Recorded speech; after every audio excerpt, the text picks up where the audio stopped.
Hello, welcome to the channel. My name is Jansen. This is Confronting Chaos. And I've been putting off this video for a while. But it is the review of White Nights by Dostoevsky. Wow. This book is an experience, let's say. It's the more morbid side of Dostoevsky. So before we get into spoilers, who will you become? That is often the question with Dostoevsky. What does the book do to you? It'll make you rethink what a human connection may look like. The first thing that actually comes to mind, it reminds me of the first Rocky movie, where Adrian and Rocky have this very awkward but immensely authentic relationship beginning. They're both a bit weird, very weird, but weird in the way that doesn't make you feel like you're watching a movie. Because a lot of movies have archetypes, you know, the nerd or the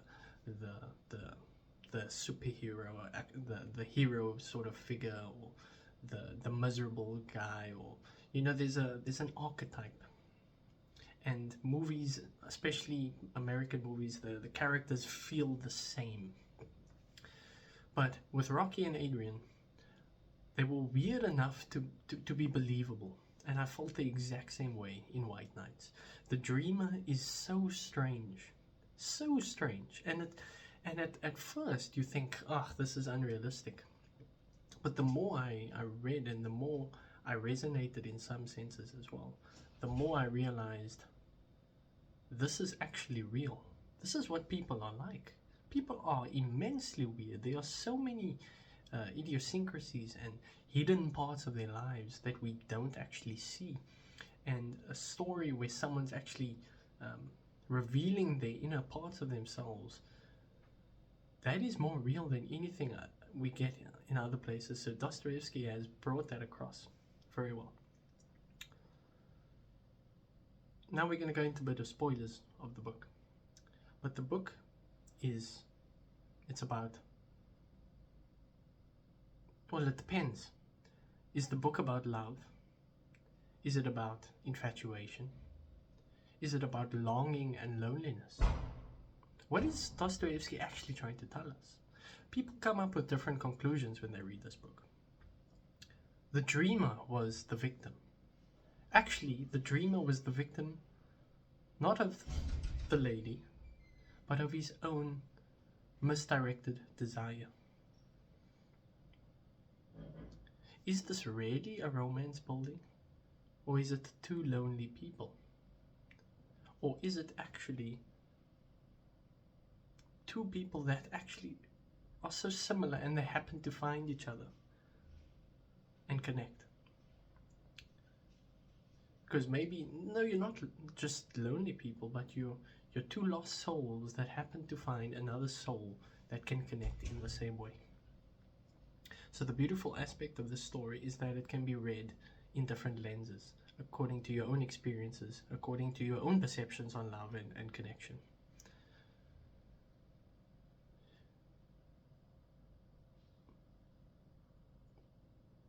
The story can break you. It can make you give up. And before I even touched the book, I knew I had a sense of what it was about. And I was afraid to confront that concept of really having the sense of loss. But there was a part of the book when I read it the first time I realized the dreamer actually didn't give up on love. Maybe he didn't realize his mistakes, but he never chose resentment. And the dreamer has all the reason to give up on love, to give up, but he doesn't resent. And maybe he doesn't learn his lesson fully. Maybe he doesn't realize he was filled with desperation and longing. But he never gave up his childlike ways.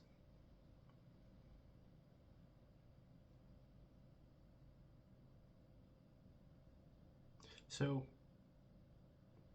be prepared to see the true inner childlike ways of people and their weirdness, and how that weirdness merges together and creates the longing and the different hurts in their lives, creates this weird mixture, this weird potion of connection where they feel like they can't lose each other, they must be with each other. And yet, as much as they wanted to be with each other, their past, or one of their past at least, separates them. And they have to say goodbye to each other. And it reminds us of the heartbreak that can come in life. That people do come and go, and that we shouldn't throw everything at one person. It's a gut-wrenching book, and at the same time, it can be a cathartic book. It can make you...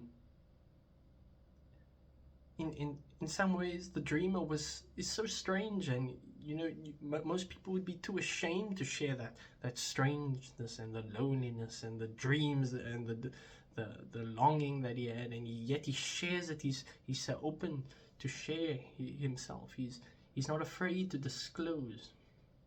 He's not afraid to be vulnerable, despite his immense isolation. And for me, at least, he is a source of courage. That his longing pushed him in that direction. But if only we could all be as brave and courageous to be vulnerable and intimate with people. Maybe not too quickly, but to never be afraid to do it at all. It's not a mushy-gushy love story. It reveals the realities and the heartbreak of life. But it teaches that things won't always go your way. And yet you don't have to become resentful. And we don't have to blame each other. We find people online, oh no, it was him that was the fault. No, it was the girl that was the fault. That's not the point, actually. And that even in these situations where there isn't an happy ending, we still have the opportunity to respond in right manner. And I think that is, for me at least, the most important take away from the story.